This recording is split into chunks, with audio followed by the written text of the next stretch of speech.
I will say that folks within the state of West Virginia really don't see a path for him. And I will counter by saying that this is a lot of Republicans. Right. They feel that the state is just so red that he just, there's no way a Democrat could be elected.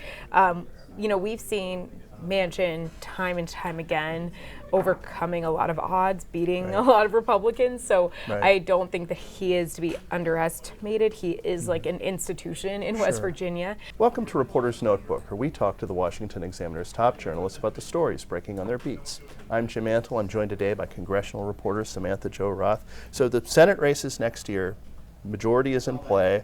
There are some red states and reddish states, battleground states, have incumbents up for re-election. Talk a little bit about the dynamic as candidates are declaring, deciding whether they're running for re-election, and Republicans are getting in to maybe oppose them. Yeah, it's been an interesting process. We're watching in states like West Virginia, which is perhaps the Republicans' best pickup opportunity. You obviously have two Republicans who are already in the race, and everyone's sort of just looking at Senator Joe Manchin, red state Democrat.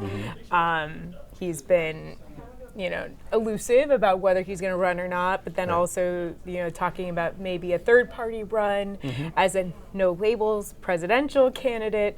So that's sort of, happening in the wings. We also have another very unpredictable race in Arizona with incumbent Senator Kyrsten Sinema, rather, and she, recently decided to be an independent. So that's going to be a potentially interesting three-way race because you have Ruben Gallego, who has come in as the far left.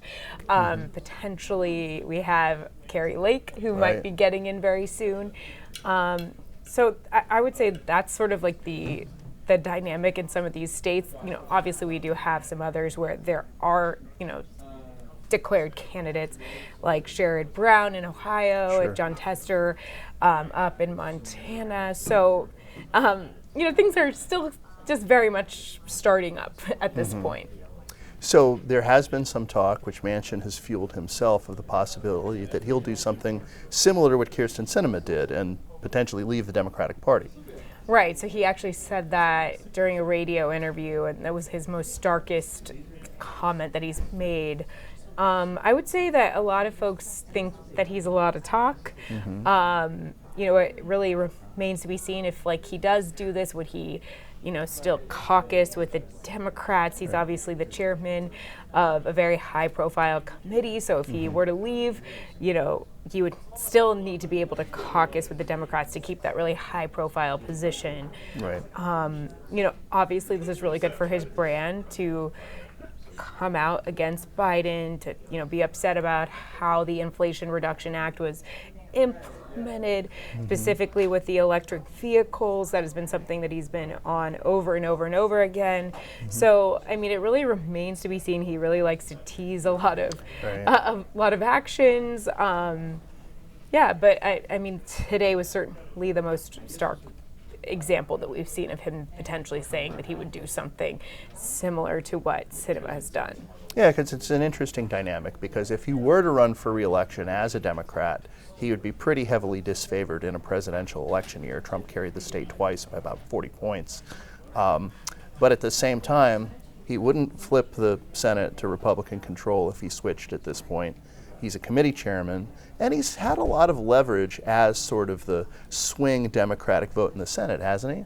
Yeah, absolutely, and this is certainly not something I think he counted on having in this year. It was very surprising, this last cycle with Democrats gaining as many seats as they did. I think a lot of folks really did think that Republicans were going to take back the Senate. So, he really does have a very important role where he is able to stop a lot of nominations. He is able to, really put the brakes on, President Biden's Build Back Better agenda. He was able to significantly change that. So, there is a scenario where he would be able to do something like this. But I will say that folks within the state of West Virginia really don't see a path for him. And I will counter by saying that this is a lot of Republicans. They feel that the state is just so red that he just, there's no way a Democrat could be elected. we've seen Manchin time and time again overcoming a lot of odds, beating a lot of Republicans. So I don't think that he is to be underestimated. He is like an institution in West Virginia. But this election is going to be likely the most tough one that he's faced yet. I mean, because he's on the ballot at the same time as the presidential candidates. Absolutely, and he hasn't faced that in a really long time. So, there's going to be a lot of challenges, and if it is Jim Justice who is his opponent, that will likely be the most strong competitor he's had in recent years. Thank you, SJ. Thanks. You can read Samantha Jo and the rest of our political team's coverage at washingtonexaminer.com.